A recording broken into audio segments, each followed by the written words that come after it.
Helwa khona uJohn 16 uverse 24 athi kuze kube kalokhu anicelanga lutho egameni lami celani niyakwamukeliswa ukuba intokozo yenu igcwale.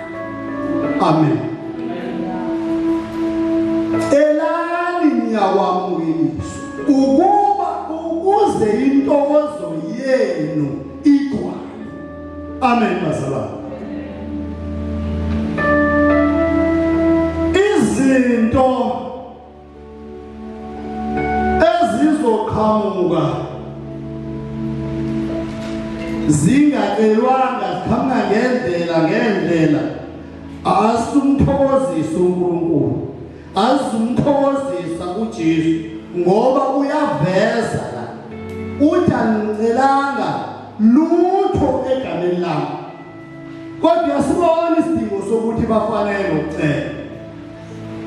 Uthiwa sibona uma ngakutshela njengomzalwane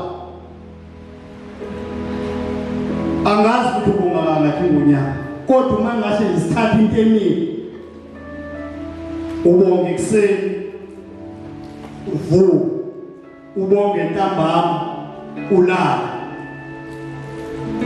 ubonge udla, okushuthi minimum yokubonga kwakho ila 3 onyakeni ubonga kangaki, okushuthi inqwaba yokubonga okwenza okuyinto eright efunwa uNkulunkulu ucela kangaki-ke. Amen.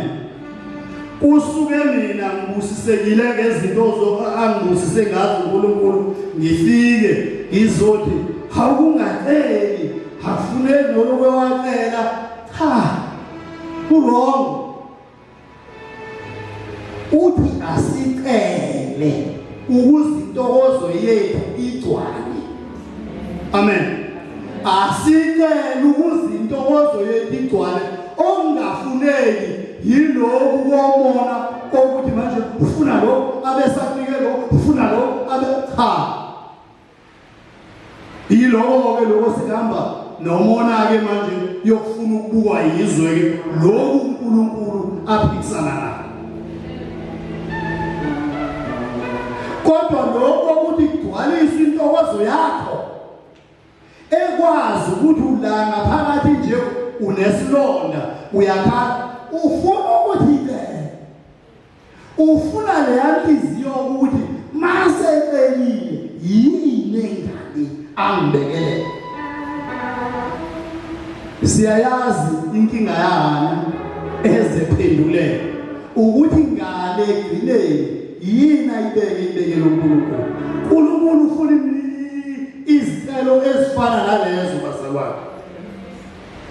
Funa izicelo ezifana nalezo angeke futhi kuze kujike kuyohlezi nje kunjalo. Ake ungifundele uliphinde leli verse uLuka uverse 45 uMark ungifundele uverse 45 akumphinde nje Mark 45 sike simlalele. Epha yena esephumile waqala ukuyandisa kakhulu nokuyidumisa indlela ngokuba uJesu wayesengase nakungena emzini obala, wayesehlala ngaphandle ezindaweni eziyihlane beza kuye bevela nxazonke. Awuphinde futhi ukungifundele uLuka u17 ngifuna lapha uverse 15. Luke 17 verse 15. Enye yawo isibona ukuthi iphulukisiwe yabuya imdumisa uNkulunkulu ngezwi elikhulu. Nasiya nangu lokhu Mark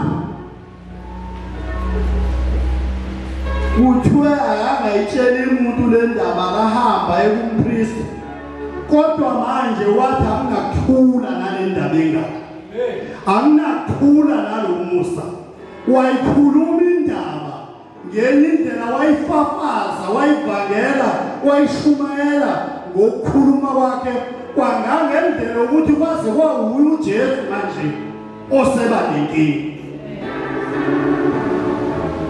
Akusahambeki kalula, akusangeneki lapha nalapha. uJesu useyabhadla manje akashe indaba isuka nalo muntu amphulukisa lapha amhlambulula lapha ayekade miyalile ukuthi angatsheli muntu.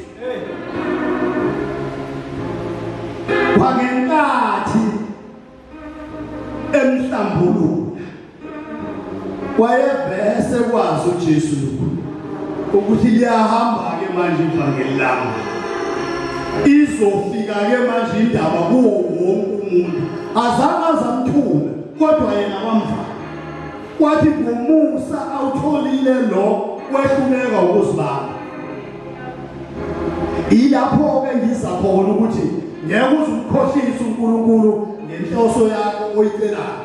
Kufuneka ukuthi ayibe genuine, ibe ngaphakathi enhlizweni yakho, ayigcile kuwena kube iyona ewungqo kuwena ngoba ngeke umrobo.